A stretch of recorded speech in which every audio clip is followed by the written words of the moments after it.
अरावली का जो फैसला हुआ है, जब हमारा जीवन ही नहीं बचेगा तो हम अरावली को कैसे खोदने देंगे? तो ये तो हमारा जीवन खत्म करने की तैयारी कर रहे हैं। और भारत सरकार यदि इस फैसले को वापस नहीं लेती है तो भारत सरकार अपनी फौज और पलटन लेकर आ जाए, हम किसी भी कीमत पर यह फैसला लागू नहीं होगा। राठौड़ों का इतिहास रहा है, उन्होंने हमेशा अरावली को बचाने के लिए, पर्यावरण को बचाने के लिए, पेड़ को बचाने के लिए अपना जीवन दे दिया।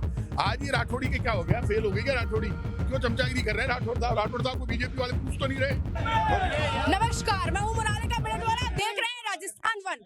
आप सभी ने देखा होगा ट्विटर पर एक तरफ अशोक गहलोत, एक तरफ टीकाराम जूली डीपी चेंज कर अरावली वाले फैसले का विरोध कर रहे हैं। वह प्रताप सिंह खाचरिया आवाज पूरे जुलूस के साथ सड़कों पर निकल पड़े। प्रताप सिंह जी हमारे साथ है, सर क्या कहेंगे? देखिए, ये जो फैसला भारत सरकार की कमेटी की राय पर सुप्रीम कोर्ट ने दिया है, ये स्वीकार नहीं किया जा सकता। ये जीवन को खत्म कर देगा। जीवन को बचाने के लिए, इस फैसले के विरोध के लिए हम सब निकले हैं और ये सत्याग्रह की शुरुआत है। अरावली बचाओ, जीवन बचाओ के नारे के साथ हम निकले हैं। भारत सरकार इस फैसले को वापस ले, और भारत सरकार यदि इस फैसले को वापस नहीं लेती है तो भारत सरकार अपनी फौज और पलटन लेकर आ जाए, हम किसी भी कीमत पर यह फैसला लागू नहीं होने देंगे। अच्छा सर, लगातार सरकार द्वारा, वर्तमान सरकार द्वारा ये कहा जा रहा है कि फैसला सुप्रीम कोर्ट ने सुना है और पर्यावरण मंत्री भूपेंद्र यादव कह रहे हैं कि गहलोत जी ने रिपोर्ट पेश की थी, उसके बेसिस पे आया है ये रिपोर्ट। गलत बात है। कौन कह रहा है? कोई गहलोत सरकार की रिपोर्ट नहीं है। भारतीय जनता पार्टी झूठों की भ्रष्ट पार्टी है। शर्म नहीं आती इनको? 2024 में कमेटी बनाई भारतीय जनता पार्टी की, बीजेपी की सरकार ने, केंद्र की, और ये भूपेंद्र यादव जी के डिपार्टमेंट में उसमें शामिल था। उन्होंने 2024 में जो रिपोर्ट बनाकर दी भारत सरकार ने, वो रिपोर्ट प्रस्तुत हुई है सुप्रीम कोर्ट में। उसके आधार पर सुप्रीम कोर्ट ने ये कहा कि 100 मीटर के नीचे की पहाड़ियों को हम, है ना, जो नहीं मानेंगे, ये अरावली नहीं मानेंगे। तो वही तो चाहते हैं, अरावली का खनन हो, अरावली बर्बाद हो जाए। तो अरावली को बर्बाद थोड़ा होने देंगे किसी भी कीमत पर। अच्छा सर, एथेनॉल वाले मुद्दे पर भी सेम चीज कही गई कि फैसला तो गहलोत जी की सरकार में। फैसला सीधे है। आज ये मौन सत्याग्रह से शुरुआत हुई है सत्याग्रह की। हम किसी भी कीमत पर अरावली का जो फैसला है, इनको बदलना पड़ेगा।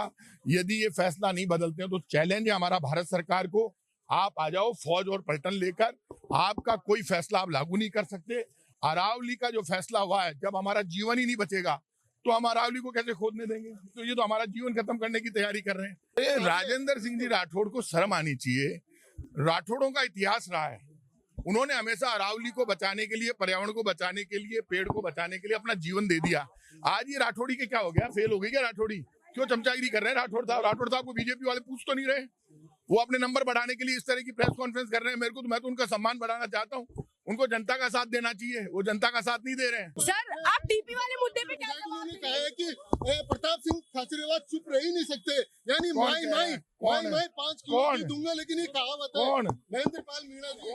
तो ये थे हमारे साथ प्रताप सिंह खाचरिया।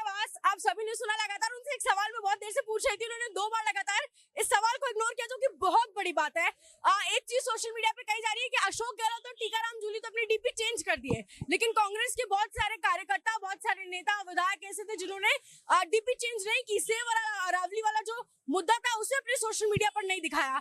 तो ऐसा कहा गया कि ये सब गहलोत जी की टीम में नहीं है, उनके खेमे में नहीं है। और यही सवाल मैंने भी खाचरियावास जी से भी पूछा, हालांकि उन्होंने जवाब नहीं दिया। अब वो है या नहीं टीम में, वो आप देखकर समझ जाइए। बाकी अरावली, बड़ी जाहिर सी बात है, अरावली को बचाना वाकई बहुत ज्यादा जरूरी है। मुद्दा आप सुनिए, पीछे भी अच्छी खासी भीड़ आ रही है, अच्छी खासी जुलूस के साथ सड़कों पर प्रताप सिंह खाचरियावास दिखाई दे रहे हैं। हालांकि गहलोत जी और टीकाराम जूली तो सिर्फ डीपी चेंज किए थे, लेकिन सड़कों पर आप अच्छी खासी भीड़ देख सकते हो। और अरावली वाकई बचने चाहिए, राजस्थान के लोगों के लिए तो बहुत ज्यादा महत्वपूर्ण है। अब राजनीति जो इस मुद्दे में घुस गई है, उस पर आप क्या सोचते हैं? आप हमें आपकी राय जरूर बताएं और ऐसे जुड़े रहें राजस्थान के साथ।